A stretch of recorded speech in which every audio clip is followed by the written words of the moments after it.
A woman at the airport demanded I give her my window seat because I need the view to stay calm. When I refused, she pressed the call button repeatedly and screamed, "This man is harassing me!" The flight attendant rushed over as I pulled up my ticket and said, "Then let's see who's really in the wrong." I was on a flight from Los Angeles to New York, looking forward to a peaceful journey in my carefully chosen window seat. As passengers boarded, a woman stopped beside my row and addressed me. "Excuse me," she said, her tone edged with impatience. "I need that seat. The window view helps me stay calm during flights." I looked up, surprised. "I'm sorry, but this is my assigned seat," I replied, keeping my voice polite. She huffed, clearly displeased. "I have anxiety, and the window helps me manage it. You can understand that, right?" While I sympathized with her situation, I had selected the window seat for my own comfort. "I understand, but I also prefer the window seat. Perhaps you could ask the flight attendant if there are any other available window seats." Her expression darkened. Without another word, she reached up and pressed the call button repeatedly, her finger jabbing at it with unnecessary force. As the light above us blinked on and off, she suddenly raised her voice. "This man is harassing me!" she exclaimed, drawing the attention of nearby passengers. I was taken aback. "I'm not harassing you," I said firmly. "I'm just sitting in my assigned seat." The flight attendant arrived promptly, her eyes darting between us, assessing the situation. "What's going on here?" she asked calmly. Before I could speak, the woman launched into a tirade. "I asked him nicely to switch seats because of my anxiety, and he became aggressive. He won't let me sit by the window, and now he's making me feel unsafe." I couldn't believe what I was hearing. "That's not true," I interjected. "She asked me to switch seats, and I declined because this is my assigned seat." I didn't raise my voice or act aggressively. The flight attendant turned to me. "Sir, may I see your boarding pass, please?" I reached into my pocket, pulled out my ticket, and handed it to her. She examined it, then looked at the woman. "Ma'am, may I see your boarding pass as well?" The woman hesitated, her face flushing. I don't have it with me right now. But I know I need the window seat for my anxiety." The flight attendant's expression remained neutral but firm. "Ma'am, without your boarding pass, I can't verify your assigned seat. If this gentleman has the window seat on his ticket, he has the right to sit there." The woman glared at me, then at the flight attendant. "This is unacceptable. I need that seat." "I'm sorry, ma'am," the flight attendant said, maintaining her composure. "But unless we can find another passenger willing to switch, you'll need to sit in your assigned seat." The woman huffed again, muttering under her breath as she moved to her seat a few rows back. I could feel the eyes of other passengers on us, but I focused on the view outside, trying to regain my calm. As the plane took off, I couldn't help but reflect on the encounter. While I understood the woman's desire for comfort during the flight, her approach had been confrontational and unfair. Everyone has their preferences and needs, but it's essential to respect others and handle such situations with understanding and civility.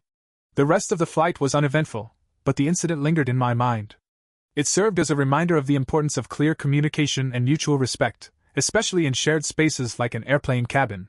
About an hour into the flight, I was finally starting to relax. I had my earbuds in, music low, just watching the clouds drift by.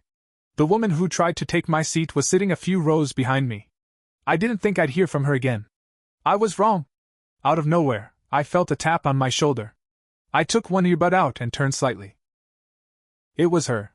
She leaned in and whispered, "You think you're clever? I know people like you. You think rules make you right." I stared at her. "I'm not trying to fight with you," I said quietly. "Please go back to your seat."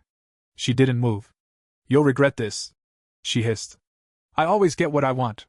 Then she stood up straight, turned around, and marched back to her seat like nothing had happened. I sat there frozen for a moment.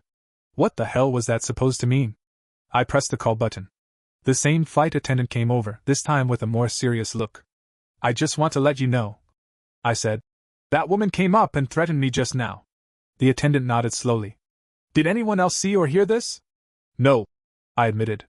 "She whispered it. But I don't feel comfortable with her coming up to me like that mid-flight." She pursed her lips. "Okay. Thank you for telling me. I'll report this and let the lead attendant know."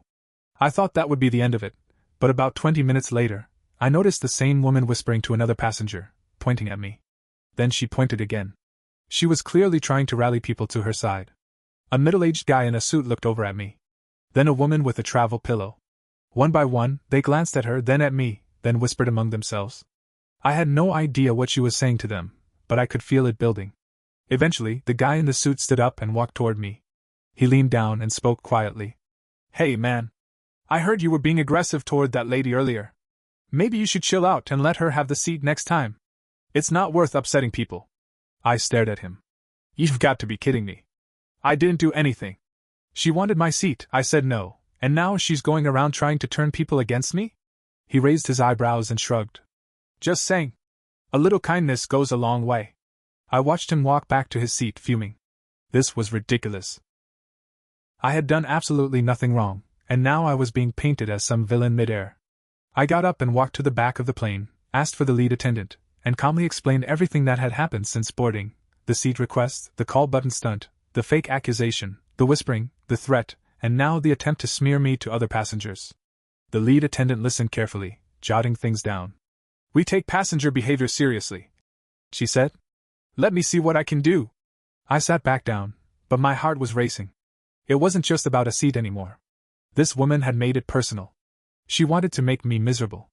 10 minutes later, the lead attendant and a uniformed air marshal I hadn't even noticed before came walking down the aisle. They stopped at the woman's seat.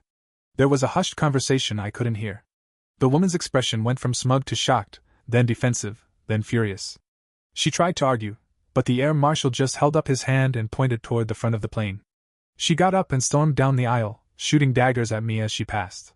They moved her to a different seat at the front, close to the crew, where she could be watched. I exhaled, thinking maybe, just maybe, this was over.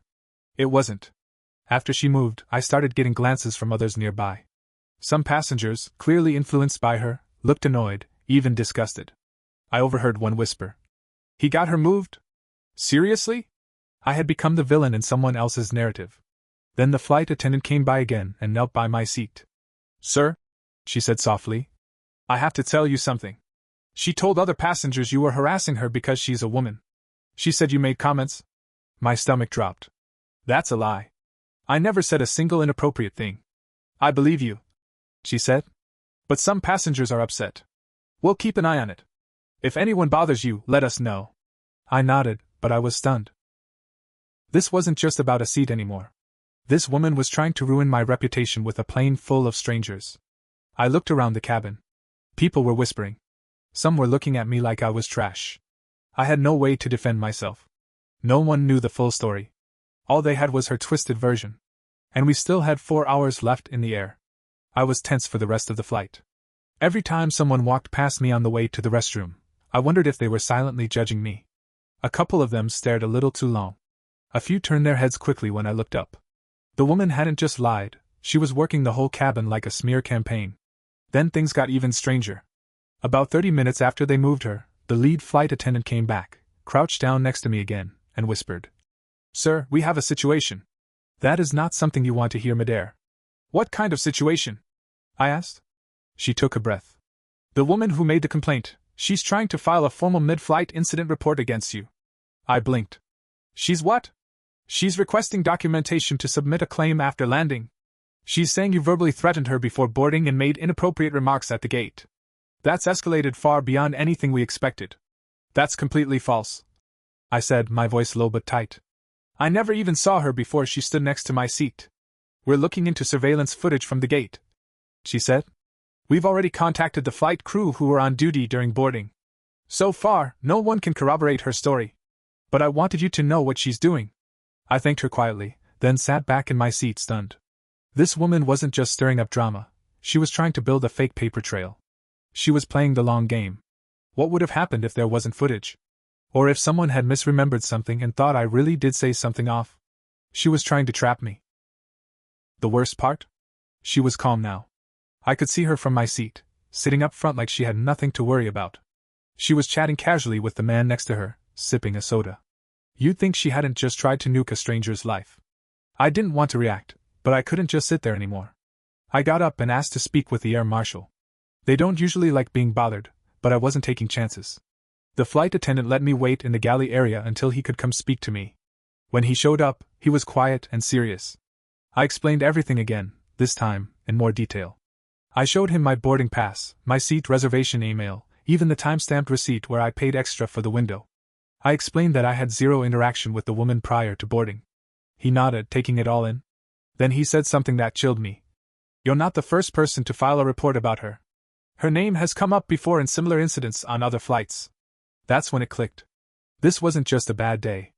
This wasn't someone with travel anxiety having a meltdown. This woman had a pattern. He wouldn't go into details, but the way he said it, flat, matter-of-fact, practiced, told me he'd dealt with her kind before. "Do I need to be worried?" I asked. "We've flagged the situation," he said. "Just don't engage her, and we'll handle it from here."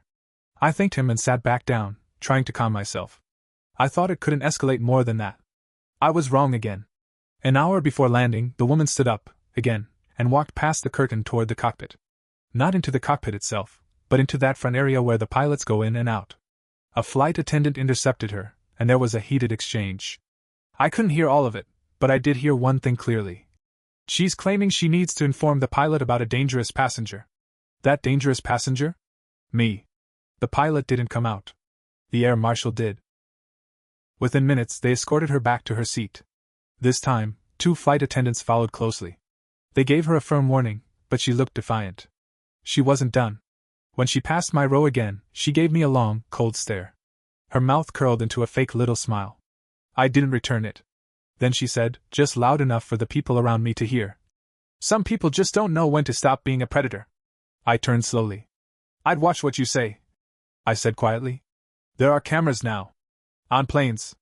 Everywhere." She just smiled wider and went back to her seat. I sat still, breathing slowly, feeling the adrenaline again. I didn't want to say something that would make things worse. But the nerve this woman had, to weaponize people's fear and twist facts, was beyond anything I had ever seen. We still had another hour in the air. And I had the sinking feeling that when we landed, the drama wasn't going to stop at the gate. We landed at JFK just after 6 p.m. As the plane taxied to the gate, everyone stood up, stretching, grabbing their bags, trying to shake off hours of recycled air and dry pretzels. I stayed seated, letting the crowd move first. I didn't want to be near her in the jet bridge. But fate didn't care about my preferences.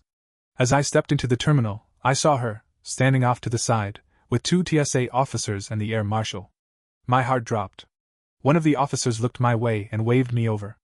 "We need a moment of your time, sir," he said. I felt every eye behind me slow down, stare. My pulse pounded in my ears. The woman stood with her arms crossed, smug expression locked in. She looked like she thought she'd won. The officer's tone was firm but not aggressive. "We've been made aware of a report filed by this passenger," he said, motioning to her. "But we've also received conflicting accounts from crew and on-board security." "I didn't do anything," I said, as calmly as I could. "She wanted my seat." I said no. Then she made things up. "She says you harassed her before boarding," the other officer said, watching me closely. "I never saw her before I got on the plane." "She's lying," asked the gate agents. "We did." The air marshal cut in, stepping forward. "We pulled security footage. He's right. They never crossed paths before boarding." That changed the mood instantly. The smug look vanished from her face. Her arms dropped. "Wait, no? That's not..." He followed me through security. I felt it. The air marshal didn't budge. We checked. "He entered the terminal 27 minutes after you. You weren't even in the same line. And he was seated before you came down the aisle." She opened her mouth to protest, but nothing came out. She glanced at the TSA officers, who were now eyeing her with quiet suspicion. "Ma'am," one of them said carefully, "making false allegations is a serious offense." Her face turned bright red. She started to speak, but it came out as a broken stammer. I didn't. I thought. And then she cracked. Right there in the terminal, she burst into tears.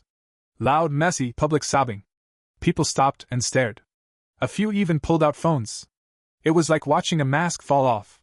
Everything she'd built up, every manipulative smile, every fake tear, every carefully crafted lie, it all unraveled in seconds. "I didn't want to sit in the middle," she cried. "I hate flying, and I thought if I just pushed hard enough, I could get someone to switch. I didn't mean for it to go this far." The TSA officer looked stunned. "You accused someone of harassment over a seat?" She dropped her bag and just kept sobbing. It was supposed to be easy. I just needed the window. The air marshal turned to me. "You can go," he said. "We'll handle it from here." I nodded slowly, still in shock. As I walked away, I heard one of the officers mutter, "Jesus. All that over a window." Behind me, she didn't try to follow. The last image I saw of her was sitting on the terminal floor, head in her hands, surrounded by people she couldn't manipulate anymore.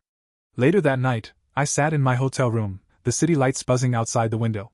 My phone buzzed with texts from friends I'd messaged during the ordeal. Most were shocked, some angry on my behalf. A few even joked. Only you could get dragged into mid-air courtroom drama. But I didn't laugh. I just stared out at the skyline. I kept thinking about the people who had believed her.